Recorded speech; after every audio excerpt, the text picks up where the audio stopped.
If you thought the streaming wars were over, if you thought the dust had settled and we knew who the winners were, you need to think again. We are currently witnessing what might be the single biggest, messiest, and most expensive battle in the history of Hollywood. Just last week, it looked like a done deal. Netflix, the company that started the streaming revolution, dropped a bombshell on Wall Street and Main Street. They announced a massive industry-shaking agreement to acquire the studio and streaming businesses of Warner Bros. Discovery. We are talking about a deal valued at $72 billion. This isn't just a merger. This is Netflix, the Goliath of streaming, attempting to buy the home of Batman, Harry Potter, Game of Thrones, and HBO. Wall Street was stunned. The media landscape was ready to shift on its axis. All that was left was the paperwork and the regulators. But then Monday morning hit, and suddenly, the done deal looked a lot less done. Paramount Skydance, led by David Ellison, decided they weren't going to go down without a fight. They launched a hostile takeover bid, bypassing the board of directors and going straight to the shareholders, casting a massive shadow of doubt over Netflix's victory lap. So, is the Netflix deal already dead in the water?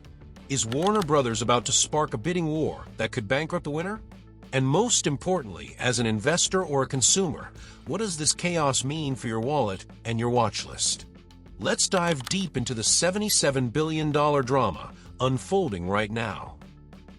First, let's look at what Netflix actually put on the table, because the details here are absolutely critical to understanding why this is happening. On Friday, December 5th, Netflix announced this $72 billion cash and stock deal. But and this is the part a lot of headlines miss. They aren't trying to buy the entire company. Netflix doesn't want the baggage. They want the jewels. The deal is structured to acquire Warner Bros. Film and television studios, plus HBO and HBO Max. This is the content engine. We're talking about a library that includes Casablanca, The Wizard of Oz, the DC Universe with Superman and Wonder Woman, and the prestige TV factory of HBO. Ted Sarandos, Netflix's co-CEO, pitched this as the ultimate marriage of technology and storytelling. He said acquiring franchises like Game of Thrones is a rare opportunity to define the next century of storytelling. And he's right. If this goes through, Netflix gets the one thing they've always had to build from scratch, a century-old legacy of intellectual property. But here is the catch. The deal excludes Warner Bros. Discovery's massive suite of cable channels. We're talking CNN, TNT, TBS, Food Network, HGTV, Cartoon Network. The plan was for Warner Bros. To spin those assets off into a separate, publicly traded company. Netflix takes the streaming growth. The old cable assets go live on their own island. The offer on the table from Netflix was valued at $27.75 per share. It was a mix of $23.25 in cash and $4.50 in Netflix stock. The Warner Bros. Board looked at this, they liked the vision, and they accepted it. But then, David Ellison entered the chat. Paramount Skydance, which had been sniffing around Warner Bros. For weeks, felt slighted. They felt the process was rigged in Netflix's favor. So, in a press release that dropped like a grenade on Monday morning, they went hostile. Paramount Skydance is offering an all-cash deal of $77.9 billion. That works out to $30 per share. Now pause for a second. If you are a shareholder holding a stock, and Company A offers you $27.75, and Company B offers you $30 on paper, the choice looks easy, right? You take the $30. Paramount is arguing exactly that. They are calling their proposal a superior alternative that provides shareholders with $18 billion more in immediate cash than the Netflix bid. But, as they say in contract law, the devil is in the details. This is not an apples-to-apples comparison. Remember how Netflix is only buying the studios and streaming, leaving the cable channels behind? Well, Paramount wants the whole pie. Their $30 a share buys everything: the studios, HBO and CNN, TNT, and the cable networks. Netflix's argument is that their offer is actually worth more than $27.75 in the long run. Why? because existing shareholders would get the cash and stock from Netflix, plus they would own shares in the new, spun-off cable company. Netflix argues that the new cable stock will be worth several dollars per share. So if you add the Netflix cash, the Netflix stock, and the value of the new cable company stock, Netflix claims their total package beats Paramount's $30 flat fee. It's a battle of cash now versus strategic value later. And right now, the market is trying to figure out who is telling the truth. However, the price might not matter at all if the government steps in. And this is where things get really messy, especially in Washington, D.C. Both companies are racing to convince the public and the regulators that their deal is legal.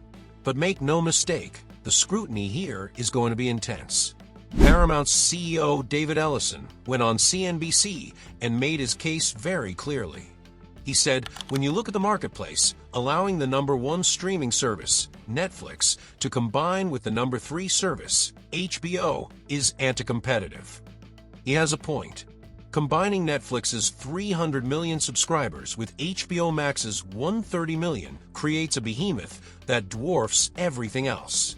It brings up memories of the concerns people had when Facebook bought Instagram and WhatsApp. Ross Benes, a senior analyst at eMarketer, flat out said, despite whatever the company says, this is not a win for consumers. He warns that absorbing a competitor usually leads to higher prices and fewer choices. But Netflix is fighting back with their own set of statistics. They are using Nielsen ratings to argue that they aren't actually a monopoly. They point out that in terms of total TV viewing time, Paramount actually controls 8.2%, while Netflix only has 8%. They also point out that the real heavyweights are YouTube and Disney. Netflix is effectively saying, hey, we aren't the monopoly, we are just trying to survive against Google and Disney. Adding fuel to the fire is the political landscape. Paramount's Ellison family has close ties to the Trump administration. Reports from CNBC suggest the incoming administration already views the Netflix deal with heavy skepticism. If the Department of Justice decides to block the Netflix deal on antitrust grounds, it doesn't matter how much money they offer. So, where does this leave the companies? They are walking a tightrope over a canyon of breakup fees. If Netflix gets cold feet, or if regulators crush the deal, Netflix owes Warner Bros. Discovery a staggering $5.8 billion breakup fee. That is a massive penalty. On the flip side, if Warner Bros. Discovery decides to ditch Netflix and take the Paramount money instead, they would be on the hook to pay Netflix a $2.8 billion termination fee. We are talking about billions of dollars changing hands just for failing to close a deal. And for the investors watching this video, the uncertainty is already hitting the stock market.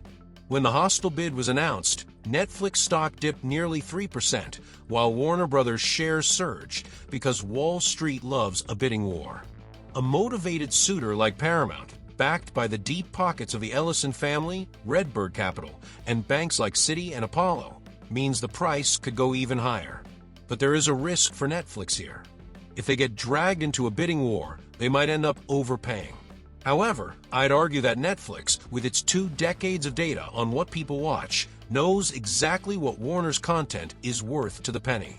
They are unlikely to throw money away just to win an ego contest. So what should you do? If you are a consumer, you should be wary.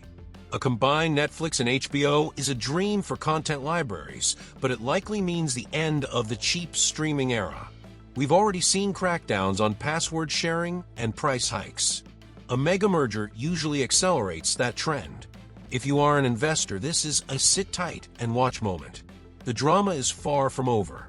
We have a signed agreement, a hostile counteroffer, a skeptical government, and a potential spin-off of cable assets that complicates the math. The Motley Fool recently pointed out that while Netflix has been a monster stock historically, turning $1,000 in 2004 into over $540,000 today, they didn't even make the cut for their recent top 10 stocks to buy now list. That hesitation might be due to exactly this kind of uncertainty. We are looking at a 12 to 18-month timeline before any of this potentially closes. In that time, we will see court battles, lobbying, and maybe even a third bidder entering the ring. Is the Netflix deal in trouble? Absolutely. But in the Game of Thrones for Hollywood supremacy, you either win or you pay a multi-billion-dollar breakup fee. I want to know what you think. Do you want to see Netflix buy HBO and Batman? Or do you think it's too much power for one company? Let me know in the comments below. Thanks for watching, and I'll see you in the next one.